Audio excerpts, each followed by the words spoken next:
জাহাঙ্গীরনগর বিশ্ববিদ্যালয়ের মতো একটি জায়গায় যেখানে ছাত্র শিবির নাম শুনলে পাখির মতো গুলি করে মেরে ফেলা হয়, অথচ অতিথি পাখি যারা আসে সে সকল অতিথি পাখি মারলেও তাদের বিচার হয়, কিন্তু ইসলামী ছাত্র শিবির যে করে তাকে যদি পিটিয়ে পিটিয়ে মেরে ফেলা হয় তারপরেও তার বিচার হয় না।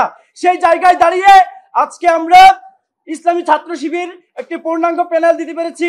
সে প্যানেলে আমরা 25 জনের মধ্যে 20 জন আলহামদুলিল্লাহ জয়লাভ করতে পেরেছি। আলহামদুলিল্লাহ, রব্বুল আলামিনের দরবারে মস্তক অবনত চিত্তে শুকরিয়া আদায় করি আলহামদুলিল্লাহ। সেজন্য আমরা ধন্যবাদ জানাই এবং সে সকল শহীদ ভাইদের যারা 24 সালের জুলাই আগস্টের আন্দোলনে শহীদ হয়েছেন। একই সাথে আরো স্মরণ করতে চাই আমাদের সে সকল আহত ভাইদের যারা জুলাই আন্দোলন করতে গিয়ে তাদের অনেকে চোখ হারিয়েছেন, অনেকে পা হারিয়েছেন এবং বিভিন্ন অঙ্গহানি হয়েছেন। আমরা মহান আল্লাহ তাআলার কাছে দোয়া করি আল্লাহ তাআলা যেন তাদের জীবনকে সহজ করে দেন। সেই সাথে আজকে যারা নির্বাচিত হয়েছেন আমাদের প্যানেল থেকে 25 জনের মধ্যে 20 জন ভাই নির্বাচিত হয়েছেন, সেই সাথে আরো 5 জন ভাই নির্বাচিত হয়েছেন। আমরা সেই সকল ভাইদেরকে অভিনন্দন জানাই। আল্লাহ তাআলা যেন তাদের কাজকে সহজ করে দেন, তারা যেন এই বিশ্ববিদ্যালয়কে একটি আধুনিক বিশ্ববিদ্যালয় এবং বিশ্বের সেরা বিশ্ববিদ্যালয়ের মধ্যে একটিতে পরিণত করতে পারে, সেই জন্য আল্লাহ যেন তাদেরকে সহযোগিতা করেন সেই দোয়া কামনা করি।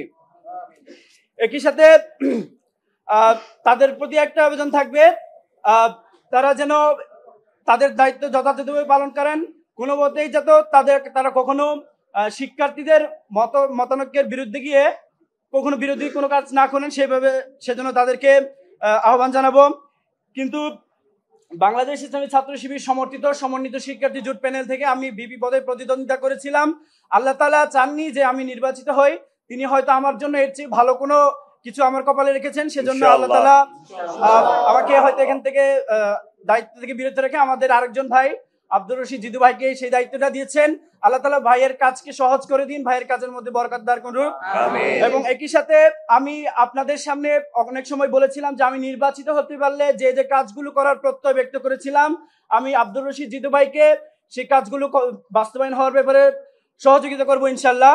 একই সাথে আমাদের পূর্ণাঙ্গ প্যানেল যারা নির্বাচিত হয়েছে তাদের সকল কাজে, সকল মতে, সকল পরামর্শে আমি তাদের সাথে থাকবো ইনশাল্লাহ। সব সময় ভাইদের পাশে আমি থাকবো ইনশাল্লাহ। আমি যদিও নির্বাচিত নাও হয় তাহলে যে কোনো কাজে, যে কোনো পরামর্শে আমি তাদের সাথেই থাকবো সে প্রত্যাশা ব্যক্ত করি। আমরা এমন একটা ক্যাম্পাস চাই যে ক্যাম্পাসে সকল ধর্ম তার নিজ ইচ্ছে অনুসারে পালন করবে, কেউ কাউকে বাধা দিবে না। সকলে তার নিজের সংস্কৃতি ইচ্ছে মতো পালন করবে, কেউ কাউকে বাধা দিবে না। এবং যে তার মত ইচ্ছে মতো বলবে, কিন্তু কেউ কাউকে বাধা দিবে না। আমরা এমন একটি ক্যাম্পাসে লালন করি এবং ইনশাআল্লাহ আমরা প্রত্যাশা করি যারা নির্বাচিত হয়েছেন তারা এই বিষয়টি এনশিওর করবেন ইনশাআল্লাহ। আর আরেকটা বিষয় বলতে চাই, জাকসু হচ্ছে এমন একটা প্ল্যাটফর্ম যে প্ল্যাটফর্মের মাধ্যমে শিক্ষার্থীদের অধিকারগুলো যৌক্তিকভাবে বিশ্ববিদ্যালয়ের কাছ থেকে আদায় করা সম্ভব, কিন্তু দীর্ঘ 33 বছর সেই শিক্ষার্থীদের কণ্ঠস্বর, শিক্ষার্থীদের প্রতিনিধিরা জাকসু নির্বাচন অনুষ্ঠিত হয়নি। আমরা প্রত্যাশা করব যারা নির্বাচিত হয়েছেন তারা প্রতি বছর যে জাকসু নির্বাচন অনুষ্ঠিত হবে সেটা এনশিওর করে যাবেন বলে প্রত্যাশা করছি।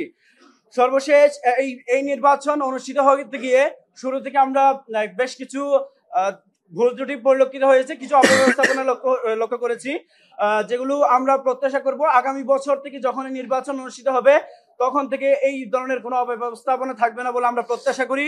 সবশেষে আমরা সাংবাদিক বৃন্দ যারা আছেন ওনাদেরকে অনেক অনেক বেশি ধন্যবাদ জানাতে চাই। আপনারা অনেক অনেক পরিশ্রম করে আমাদের নিউজগুলো কভার করেছেন, আমাদের ক্যাম্পাসে এসেছেন, সকাল থেকে এসেছেন, রাতে গিয়েছেন। বিশেষ করে শেষ 3 দিনের কষ্ট আপনাদের অনেক বেশি কষ্ট হয়ে গেছে, সেটা আমরা বুঝতে পেরেছি। আমরা প্রত্যাশা করব যে আপনারা আমাদের ভালো দিকগুলো তুলে ধরবেন এবং ভালো কাজে সহযোগিতা করবেন। যদি আমাদের যারা নির্বাচিত হয়েছে তারা যদি কোনো ভুল ত্রুটি করে থাকে সেটারও সমালোচনা করবেন, কারণ মানুষ কখনোই ভুলের ঊর্ধ্বে নয়, ভুল হয়ে যেতেই পারে। ভুল হলেই আপনারা তাদেরকে ধরিয়ে দিবেন এবং আশা করি যারাই নির্বাচিত হয়েছেন তারা সেই ভুলগুলো যদি আপনারা বলে দিন তারা অবশ্যই শুধরে যাবে সে প্রত্যাশা করি। আপনারা অবশ্যই যারাই নির্বাচিত হয়েছে তাদের ভালো কাজগুলোর প্রশংসা করবেন, একই সাথে তারা যদি কোনো ভুল কাজ করে থাকে আপনারা সেটারও সমালোচনা করে দেবেন এবং সেই ভুলগুলো ধরিয়ে দেবেন বলে প্রত্যাশা করছি।